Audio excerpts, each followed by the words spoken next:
गांव के एक छोटे से घर में दो बहनें रहती थीं, आरती और प्रिया। आरती बड़ी थी, समझदार और जिम्मेदार।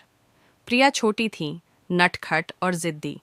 दोनों में अक्सर छोटी छोटी बातों पर झगड़े होते, पर प्यार भी उतना ही गहरा था।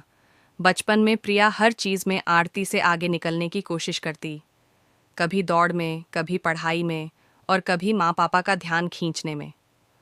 आरती चुपचाप सब सह लेती, क्योंकि वह जानती थी कि प्रिया उससे बहुत प्यार करती है, बस अपने तरीके से जताती है। समय बीता, दोनों बड़ी हो गईं। आरती ने पढ़ाई पूरी करके गांव के पास ही एक स्कूल में नौकरी शुरू कर दी, ताकि वह घर के खर्च में मदद कर सके। प्रिया शहर पढ़ने चली गई, बड़े सपनों के साथ।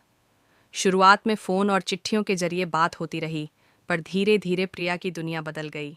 एक दिन आरती ने प्रिया को फ़ोन किया, तेरा पसंदीदा आम का अचार बनाया है, जल्दी आना छुट्टियों में। प्रिया ने व्यस्तता में कहा, दीदी, अब अचार से ज़्यादा मीटिंग्स ज़रूरी हैं, फिर कभी। आरती मुस्कराई, पर अंदर से टूट गई। कुछ महीने बाद पिता की तबीयत अचानक बिगड़ गई। प्रिया दौड़ी दौड़ी घर पहुंची।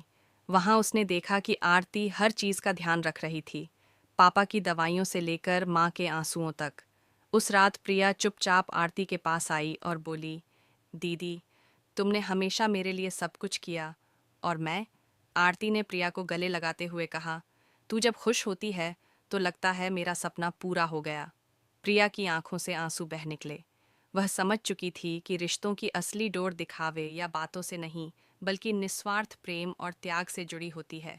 उस दिन के बाद प्रिया ने अपने जीवन की प्राथमिकताएं बदल दीं।